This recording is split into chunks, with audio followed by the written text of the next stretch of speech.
Bienvenidos nuevamente, chicos, del Colegio Inglés San Luis Gonzaga, a una clase de química. Recordar que este horario es de recuperación por la clase que nosotros no habíamos tenido la semana pasada. ¿Y qué vamos a hablar hoy día?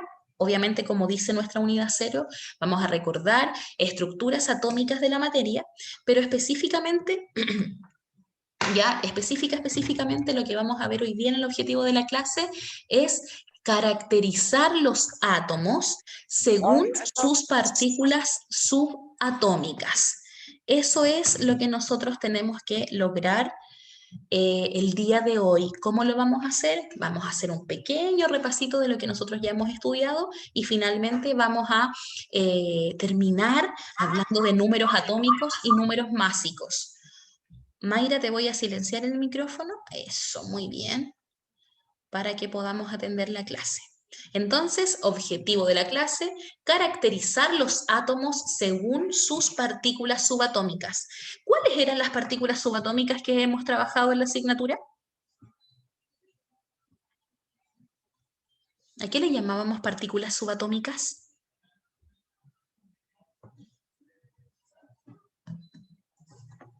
A ver si alguien se acuerda.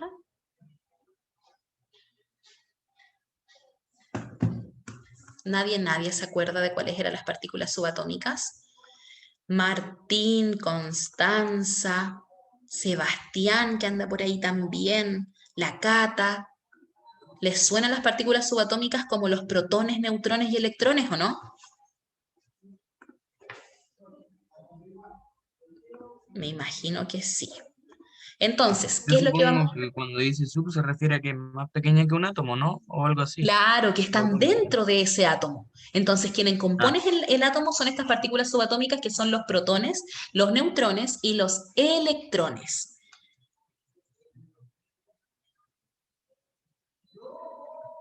Ya, Nicole, recordar que puedes ver la clase, obviamente, publicada una vez en el canal de YouTube para que puedas atender y tomar tus apuntes. Sebastián nos comenta, dice, una partícula más pequeña del átomo, por supuesto, porque es un componente de este átomo, por eso está dentro, subatómico. Sara dice, son como partículas más chicas. Muy bien, Martín. Martín le estaba diciendo a la compañera que fuera nomás. Muy bien. ¿Quién levantó la manito? ¿Había una manito levantada? ¿Alguien quería comentar algo?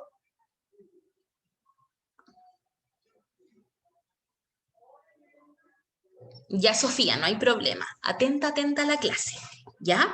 Todos atentos a la clase y vamos a comenzar, obviamente, definiendo una vez más qué es un átomo. Recordar que un átomo es una partícula que no tiene división. Quien acuñó este término fue Demócrito, quien después, en el modelo de Dalton que estudiamos en la clase anterior, dijo que era la partícula más pequeña que componía toda la materia. Por lo tanto, los átomos son la partícula más pequeña en la que se puede dividir la materia. Y recordemos que la definición de materia es todo aquello que ocupa un espacio. Hay diferentes formas, Ignacia, de que nosotros pudiésemos no bombardear, pero sí modificar a partir de diferentes procesos un átomo, ¿ya? Pero esos procesos corresponden a fusiones y fisiones nucleares, donde uno trabaja con el núcleo y empieza a formar nuevas partículas. Y esto tiene mucho que ver con lo que me hablaba ayer Martín, recuerdo, que me decía cómo era posible que bombardeáramos partículas alfa, ¿ya? Las partículas alfa, recordemos que se ocuparon en el experimento de la lámina de oro de Rutherford, el cual tenía la intención de demostrar dónde estaba esta partícula, dónde estaba esta carga positiva que según Thomson estaba absolutamente desparramada sobre una masa y dentro de ella se incrustaban estos electrones. Entonces, ¿qué es lo que hicieron? A partir de un proceso que se llama fisión nuclear, ¿ya? Lo que hacían estas partículas alfa era modificar el núcleo de ellas. ¿Ya? Cómo se modificaban a partir de diferentes reacciones químicas y de dónde provienen estas partículas de un elemento químico que es muy pesado en el núcleo porque tiene muchos protones, que se llama uranio. ¿Ya? Toda esta explicación es respecto a lo que vimos en la clase anterior, sin embargo, es para que ustedes comprendan cómo se logra ese experimento.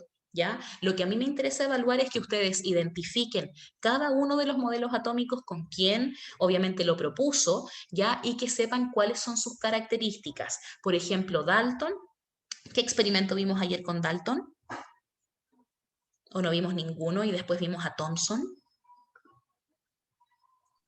La lámina de oro. La lámina de oro con Rutherford y rayos catódicos con Thomson.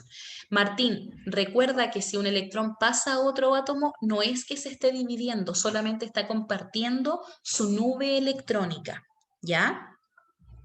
Solamente está migrando porque recordemos que los electrones tienen esa característica de poder viajar desde una parte a otra. División sería fragmentar el núcleo, ¿ya? No solamente sacar una partícula desde un lado hacia otro. Y eso es lo que nosotros vamos a ver después en enlaces químicos. Cuando veamos enlaces químicos, se van a dar cuenta que el electrón tiene una particularidad tan importante, que es que como nunca está quieto, él anda así revoloteando y dice, quiero ser amigo de este, y después quiero irme a este de acá, porque tiene más energía, y ahí vamos a empezar a adentrarnos en este mundo de la química, que obviamente es fascinante, ¿ya? Entonces, ya sabemos lo que es un átomo, cómo está compuesto este átomo, lo estuvimos viendo en la clase pasada con los diferentes modelos atómicos que estudiamos y los experimentos que también estuvimos estudiando. ¿Quién tiene el micrófono activo, chiquillos? Para poder silenciarlo, porfis. Ay, muchas gracias. Y si tienen dudas, obviamente me lo pueden decir. Recordemos que los átomos se encuentran en todas las partes que conforman la materia. Nosotros estamos compuestos por átomos y nuestro alrededor también, pero la forma científica de poder representarlos es a través de moléculas, que es cuando se agrupan todos estos átomos, ¿ya? Y cuando nosotros agrupamos todos estos átomos, formamos algo más grande. Y eso más grande recibe el nombre de moléculas, que son conjuntos de átomos con características similares entre sí, los cuales se forman a partir de una reacción química. ¿Cómo podemos encontrar todas estas moléculas? ¿Dónde las podemos observar? A partir de los 3 estados de agregación de la materia, que los reconocemos como estado sólido, estado líquido y estado gaseoso. La particularidad de cada uno de estos estados es cómo se acomodan o cómo logran ordenarse estos átomos, reconociendo siempre que el estado de la materia sólido es aquel que todos sus átomos están muy juntitos y forman estas redes compactas que se llaman redes cristalinas, ¿ya? Donde todos van a estar unos al ladito del otro y van a ser compuestos que son duros porque son rígidos, porque sus átomos están acomodados perfectamente, ¿ya? Mientras que si estas partículas atómicas o estos átomos, ¿ya? Se acomodan de una forma distinta, guardando una mayor distancia entre ellos, vamos a encontrar el estado líquido. ¿Ya? Esto es una materia de enseñanza básica que ustedes tienen que tener en claro en química de primero medio para poder reconocer cómo se ordenan, ¿ya? Porque cuando están muy separados ya dejan de estar en estado líquido, sino que sus átomos pasan a tener mayor distancia entre cada uno de ellos y tengo uno por acá y uno por acá. Y cuando la distancia es mayor, hablamos de todos los gases, ¿ya? Recordemos que nosotros constantemente estamos en presencia de una materia de gas porque el aire es una mezcla de elementos químicos que forman este estado de agregación que se llama estado gaseoso, ¿ya? Hasta ahí, ¿alguien tiene alguna duda respecto a lo que he explicado en la clase? No, ninguna. Ninguna. Muchas gracias, Maite, por responder. Entonces, siguiendo No, yo con no todo... respondí. Profe. ¿Lo entendió, Maite? ¿Sí? No me llamo No, Javiera. yo no respondí. Ah, pensé que usted había sido. Quien haya respondido, muchas gracias. ¿Ya? Javiera. Vamos a seguir entonces con esta estructura atómica. Ya nosotros Profesora. Dígame. Si están a distancia, ¿qué hay entre ellos? ¿Vacío? Ya, eso es la pregunta que nos había hecho ayer un compañero, o creo que tú, parece Matías, que me la habías hecho, ¿ya? Entonces recordar que entre ellos hay vacío, pero este vacío es generado porque los electrones, que yo les dije que ustedes sí podían googlear, ¿ya? O podían averiguar a través de un libro o de internet, ¿ya? Este vacío se genera porque hay un campo eléctrico, un campo electromagnético que se genera por la diferencia de estas cargas. Recordemos que el núcleo es positivo y genera una atracción a esta partícula subatómica que se llama electrón, que es negativo. El espacio que se genera entre ellos es un espacio vacío, pero no se acercan más y no están realmente juntos, así pegaditos, porque los electrones tienen una característica que se llama nube electrónica o densidad electrónica, la cual genera un campo magnético que permite que no esté realmente junto al núcleo, sino que a una distancia. Cuando hablo de distancias, son distancias mínimas. Nosotros lo representamos con distancias grandes para efectos visuales, ya, pero recordemos que el átomo es una partícula muy pequeña. Por lo tanto, la separación que existe entre estos orbitales que están en la corteza y el núcleo del átomo también va a ser pequeña y característica de lo que nosotros estemos formando como átomo. Entonces, en la estructura del átomo, ¿ahí le respondí su pregunta o no? Matías, disculpe, ¿le respondí la pregunta?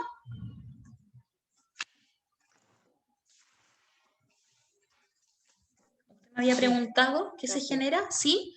Entonces eso lo vamos a seguir viendo, Matías, cuando avancemos un poco en la asignatura y nos demos cuenta que en realidad estos campos electromagnéticos que se generan se pueden explicar por una propiedad que se llama electronegatividad. ¿Ya? Que es esta nube electrónica cuando se desplaza dentro de un átomo. No sé si alguno en octavo básico, haya estudiado las propiedades periódicas de los elementos, como radio atómico, radio iónico, electronegatividad, electropositividad, que explican un poco cómo se producen estos espacios entre el núcleo y la corteza, ¿ya? Recordar de esta imagen que yo les estoy mostrando, que en el núcleo siempre vamos a encontrar los protones y los neutrones. Ellos no están ahí, o sea, ellos no salen de ahí, no se intercambian bajo ningún punto de vista. ¿Por qué? Porque están juntos en el núcleo del átomo.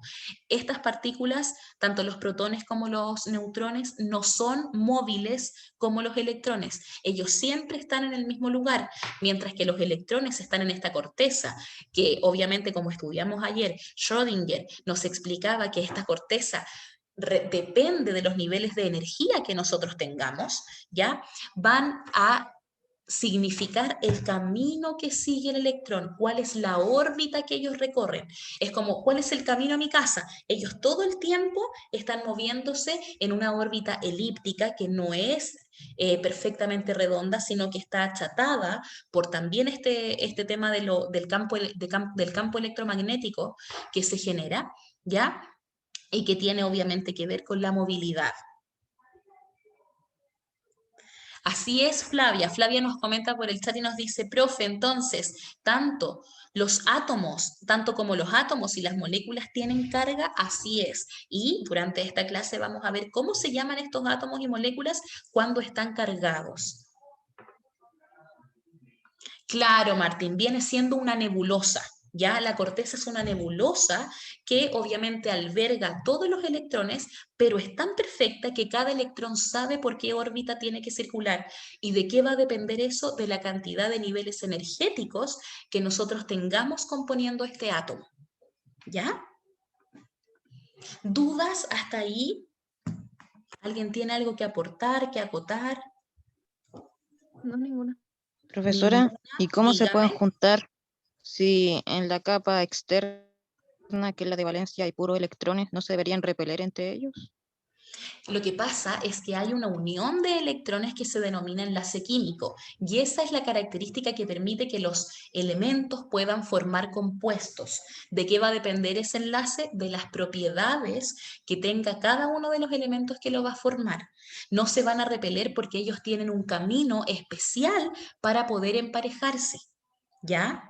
Es como una carretera, como dice Martín. Ya, Matías, entonces la forma en que tienen estos electrones no es que se atraigan, sino que generan una interacción intermolecular, la cual permite que ellos se unan a través de un enlace químico. ¿Ya? Esa es la explicación de por qué se repelen, ¿ya? Se repelen, sí, pero ellos generan una interacción, ¿por qué? Porque tienen propiedades determinadas, ¿ya? Ahí sí. Entonces, recordando un poquito de qué estaban formados estos átomos, vamos a especificar aquí, tal cual como les dije anteriormente, de esta corteza o también llamada nube electrónica, porque es donde están estos electrones siguiendo sus caminos determinados, y dentro de esos caminos determinados está el núcleo. ¿Qué podemos rescatar de la nube electrónica? Tal cual como dice la imagen, es una región que está alrededor del núcleo, formada por capas de electrones que están en movimiento. Y por supuesto, la nube electrónica tiene una carga eléctrica que la entrega la partícula que está allí, que son los electrones. Por lo tanto, si yo les pregunto cuál es la carga de la nube electrónica, ustedes tienen que saber y asociar inmediatamente que si están los electrones, la nube electrónica sigue siendo una carga negativa. Mientras que la otra región del átomo, que se llama núcleo, se caracteriza por ser una región central donde se concentra la masa.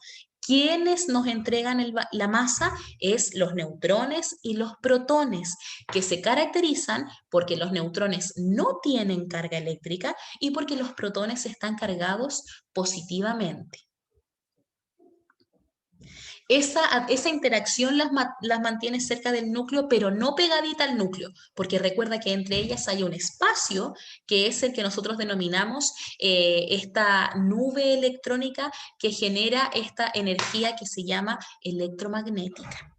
¿Ya? Es como un imán que se atrae, pero que no deja que esta fuerza, obviamente, los mantenga perfectamente unidos, solamente cerquita. Y recordar nuevamente que la distancia de la que nosotros hablamos son pequeñas, porque los átomos ya son partículas sin división y muy pequeñitas. ¿Ya?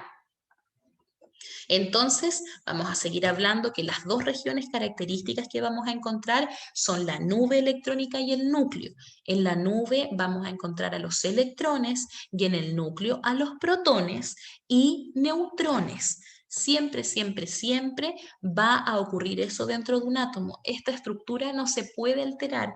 Está comprobado a partir de todos los modelos atómicos que nosotros trabajamos durante la clase pasada, ya que esta es la estructura final que tiene un átomo. Tiene un núcleo y tiene esta nube electrónica que está compuesta por los orbitales. ¿Cuántos orbitales van a haber? Eso va a depender del elemento químico que nosotros vayamos a estudiar, ¿ya? ¿Y cuántos orbitales indican la cantidad de energía que va a tener ese átomo? Porque recordemos que la diferencia de cargas genera energía y esa energía va a permitir que estos átomos se puedan relacionar entre ellos. Vamos a continuar entonces. De la misma forma, vamos ya no a hablar de la estructura, ya no vamos a caracterizar solamente como nube electrónica o corteza y núcleo, ¿ya? Sino que ahora vamos a hablar de las partículas en sí mismas. ¿Qué características importantes que ustedes tengan en claro? Las que yo puse aquí en esta presentación, ¿ya? Donde dice, lo primero es que los electrones tienen carga negativa. Es una partícula que tiene carga negativa y que no puedo modificar esa carga. Ellos siempre van a ser una carga negativa. Y obviamente su masa, como yo se los dije en las primeras clases, su masa es 1836 veces menor a la del protón. Eso quiere decir que si yo tengo un protón, para igualar la masa que pesa ese protón, tengo que tener 1836 electrones para que recién así podamos comparar el nivel de masa que ellos tienen. Por eso, la estructura del átomo donde se concentra la masa es en el núcleo. ¿Por qué? Porque los protones y los neutrones tienen mucha masa y los electrones, al ser tan livianos, es una característica que le permite tener movilidad. Ya voy a mirar aquí el chat. ¿Cómo dónde sale, Ignacia? ¿En la imagen? ¿O de dónde proviene? No, sino como, sí, ¿de dónde proviene? Ya. A través de muchos experimentos de los que también nosotros averiguamos un poquito y hablamos un poquito en la clase pasada, ya a partir de las láminas de oro de Rutherford, de la existencia de los rayos catódicos propuesta por Thomson, se fue descubriendo que esta materia tenía una composición y de esa forma determinaron cuál era la carga de cada una de estas especies, determinando por supuesto que el electrón era quien tenía la carga negativa. Ahora vamos a hablar un poquito de los neutrones. Los neutrones, tal cual como lo dice su nombre, son partículas eléctricamente neutras. Ellos no tienen carga ni positiva ni negativa, pero su masa sí es un gran aporte. ¿Por qué? Porque es una masa similar a la del protón. Y los neutrones están en el núcleo. Por lo tanto, si tengo a los neutrones y tengo a los protones, concentran la mayor cantidad de masa dentro de esta estructura atómica, ¿ya? Y finalmente, vamos a hablar acerca de los protones. Los protones se simbolizan con esta letra que tenemos aquí, que es una P, voy a activar el pincel, que es una P y un signo positivo. Cada vez que ustedes vean esa simbología, se van a dar cuenta que estamos hablando de protones, ¿ya? Y los protones obviamente tienen carga eléctrica positiva y su masa corresponde a 1,6 por 10 elevado a menos 24 gramos, ¿ya? Es una masa pequeñita, porque hablemos que el átomo ya es pequeño, pero aún así sigue siendo la masa más grande dentro del átomo. ¿Quiénes son los que tienen menos masa? ¿Los protones, neutrones o electrones? ¿Quiénes son los más pequeñitos? Los electrones. Los electrones, muy bien, Nicolás. Los electrones y los que tienen mayor masa son los protones y los neutrones que están dentro de este átomo que se ubican específicamente en el núcleo. Ojo, los protones los simbolizamos con esta P y un símbolo más. Ya lo voy a escribir aquí más arriba. Una letra P minúscula y un signo positivo. Los neutrones, como si estuviéramos escribiendo abreviado número, una N y un grado arriba. Y los electrones, obviamente, con una E de electrón y un signo negativo indicando que esa partícula es quien le da la negatividad al átomo. ¿Ya? Entonces hemos hecho un repaso de todo lo que hemos estudiado hasta ahora. Sin embargo, tenemos que identificar cómo... se corrió. Sin embargo, tenemos que identificar cómo se componen estos átomos. ¿Ya? Nosotros ya sabemos que hay protones, ya sabemos que hay neutrones y ya sabemos que hay electrones. Sin embargo, nosotros en la tabla periódica vamos a tener información privilegiada respecto de eso. ¿Por qué? Porque nos vamos a dar cuenta que cada uno de estos elementos que aparece ordenado en la tabla periódica tiene la cantidad de protones, neutrones y electrones que lo forman. O sea, nosotros vamos a poder acceder a esa información trabajando con la tabla periódica. Es por eso que ahora quiero, para quienes nunca lo hayan escuchado o para quienes lo hayan olvidado, si es que alguna vez lo aprendieron, vamos a hablar acerca del número atómico y del número másico. Vamos primero que todo a aprender un poquito del número atómico. El número atómico, tal cual como lo dice su nombre, tiene que ver con el átomo, ¿ya? ¿Cómo simbolizamos este número atómico? A partir de esta letra Z mayúscula. Cuando nosotros veamos una Z mayúscula en química, es la información relevante respecto al número atómico. ¿Y qué será el número atómico? Es lo que vamos a definir a continuación. Dice, indica el número de protones que tiene el núcleo de un átomo. O sea, cuando a mí me entregan el número atómico, yo ya sé cuántos protones hay. Es una cantidad. Tiene 5 protones, tiene 6 protones, tiene 20, tiene 30, tiene 40 protones. ¿Qué pasa si aumenta el número de protones? ¿Qué pasa con el átomo? ¿Se hace más grande o más pequeño? Más grande. No le escuché, Nicolás. ¿Más grande? Más grande porque tiene mayor masa. Si yo aumento la cantidad de masa que tiene el núcleo, aumentando esta cantidad de protones, lo que voy a hacer es que este átomo vaya creciendo y ahí voy a poder comparar qué átomos son más grandes que otros, porque si bien no tienen división, existen de diferentes tamaños dependiendo del elemento químico ya del que estemos hablando. Por lo tanto, este número atómico indica el número de protones que tiene el núcleo de un átomo. Y miren lo importante, dice, da identidad al elemento. Por lo tanto, va a depender de cada elemento que nosotros veamos en la tabla periódica. Por eso les dije que es importante que tengan su tablita para que vayan comprobando las informaciones que yo les voy a explicar a continuación. Por lo tanto, tienen que saber que en la tabla periódica todos los elementos que se muestran no tienen carga, es decir, están en su estado neutro. Y cuando hablamos de un estado neutro, se dice que la cantidad de protones es igual a la cantidad de electrones. Se lo voy a poner aquí. Neutro, vamos a poner.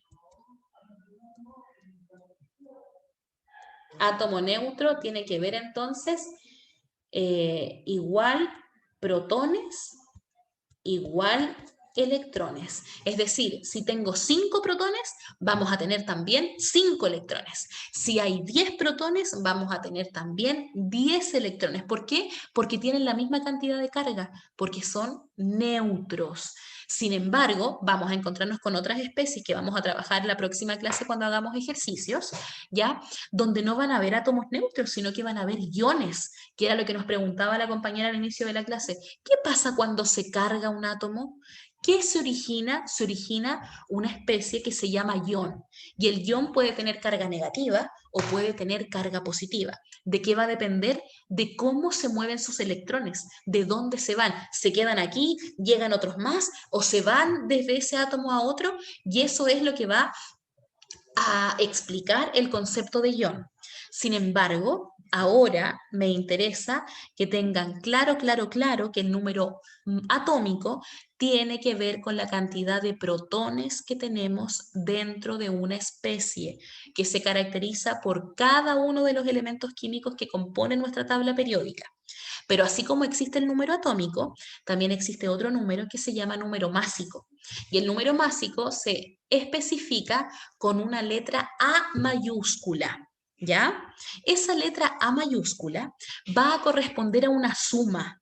¿Qué es lo que se suma en este número másico? Se suma la cantidad de protones con la cantidad de neutrones que tiene un átomo.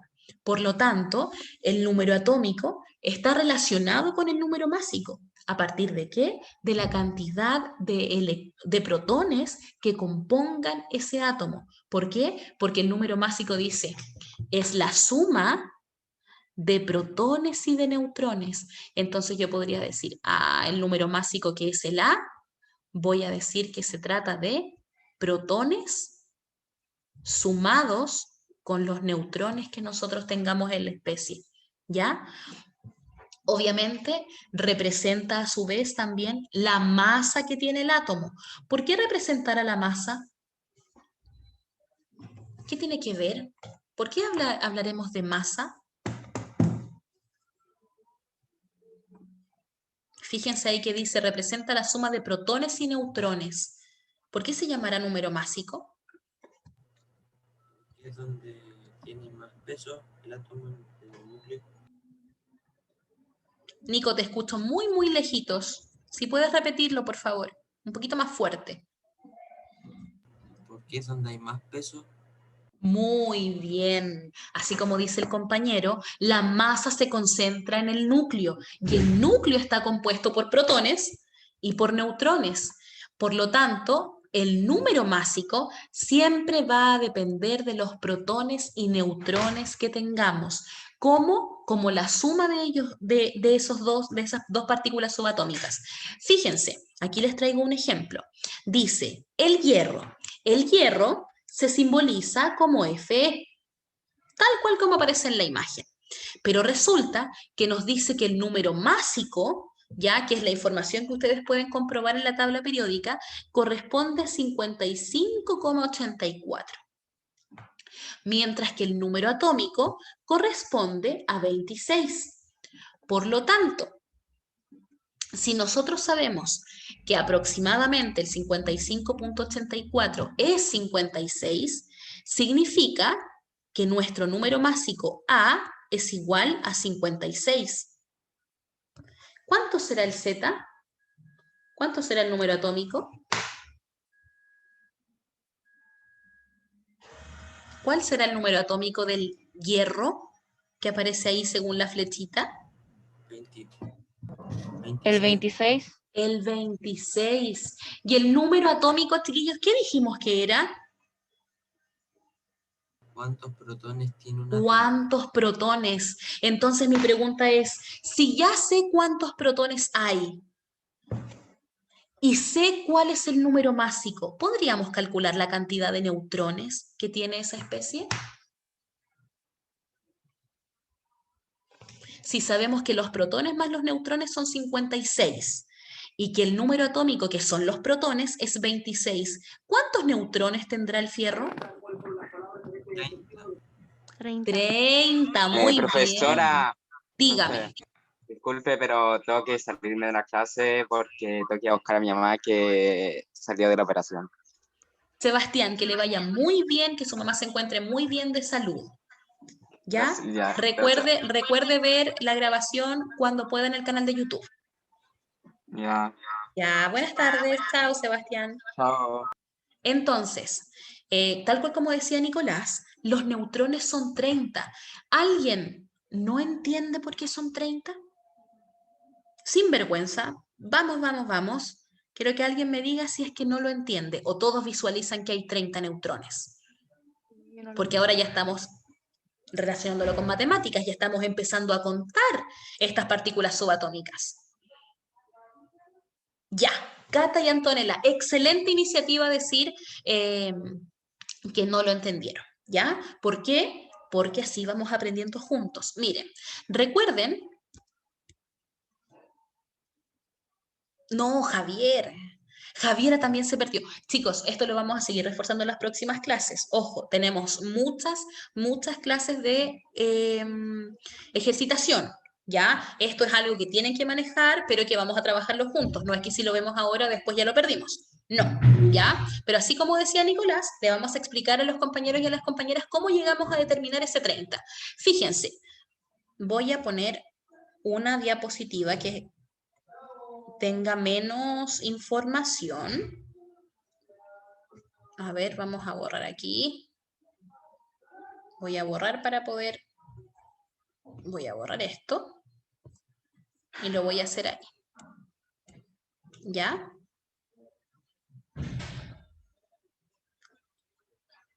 Ya, Martín. Vicente, también, todos. Entonces, recordar que el número másico, ya pusimos aquí arriba que son los protones más los neutrones. Si el número másico es igual a protones más los neutrones, y ya sabemos que el número atómico, que es el Z, representa los protones. ¿Cuántos protones hay de hierro? ¿Cuántos protones tiene el hierro, perdón? Si su Z es igual a 26 y sabemos que el número atómico corresponde a la cantidad de protones, ¿cuántos protones hay en la sustancia o en el elemento que se llama hierro? 26. Hay 26, todos ven que hay 26, fíjense, dice número atómico, se simboliza con la letra Z, y dice que es el número de protones. Por lo tanto, donde aparece esta P de protones, tengo que reemplazar la cantidad que corresponde. Y ahí dijeron que según la tabla periódica, tenemos 26 protones formando al hierro. Por lo tanto, voy a reemplazar aquí 26. No tenemos información de los neutrones, entonces esos neutrones quedan como nuestra incógnita. Pero aparte me dijeron que el número másico era 56. Entonces nosotros podemos reemplazar aquí 56. ¿Cómo despejamos esta ecuación de primer grado? Decimos, ok, los neutrones es lo mismo que decir, voy a cambiar el color para que se vea, los neutrones es lo mismo que decir 56 menos, porque recordar que si aquí está positivo, su operación inversa es restar Y 56 menos 26 me dicen que los neutrones son iguales a 30. Matías, adelante. ¿Por qué cuando crearon la tabla periódica, en vez de crear esta fórmula, no pusieron simplemente que uno de los números indicara la cantidad de neutrones, si la cantidad de protones ya se conoce? Porque el número másico tiene que ver también con la masa molar de los elementos. Entonces, cuando Dmitri y Mendeleev estaban creando estas triadas de elementos químicos, no podían estar pensando en tan visionariamente. Tienes que pensar que esto se construyó hace muchos años atrás, donde los avances tecnológicos no permitían tener la información tan importante como ahora. Para nosotros ahora es fácil, porque estudiamos en base a algo que ya se descubrió. Sin embargo, en ese tiempo era muy, muy complejo llegar a tener esta información, imagínate, de todos los elementos que componían la tabla periódica. Solo por eso.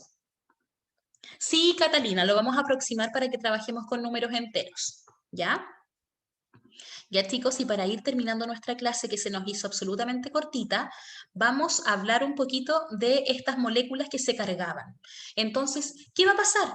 Cuando no están eléctricamente neutros, ya cuando no están así, cuando los protones son iguales a los electrones, cuando no pasa eso, ya va a existir una especie que se llama ion, ¿ya? Y esos iones se van a dividir en iones positivos y en iones negativos. Los iones positivos son porque, obviamente, los iones positivos, perdón, se llaman cationes, ¿ya? Y los iones negativos se llaman aniones. Y esto es lo que vamos a trabajar durante la próxima clase. Vamos a seguir calculando neutrones, protones, electrones, vamos a trabajar con unas tablitas, ¿ya? Y vamos a ver qué es lo que pasa con el átomo cuando se carga positivamente o cuando se carga negativamente. Es lo que vamos a aprender en la próxima clase, ¿ya? Muy bien, Vicente, excelente. ¿Alguna duda, pregunta, consulta, chiquillos, antes de terminar nuestra clase? Yo no. Profe, Dígame. la próxima clase es mañana, ¿cierto? La próxima clase, Nico, déjame revisar. Aquí tengo mi libretita de apuntes. Mañana tengo recuperativa, pero solamente con el primero B. Y recuperativa después con el primero C, ya que son a los cursos que les debía clases. Y con el primero A nos volvemos a encontrar en clases virtuales, obviamente, a partir de la próxima semana. Muy bien, Javier. Martina no tiene dudas. Ya, voy a dejar de compartir la pantalla. Vamos a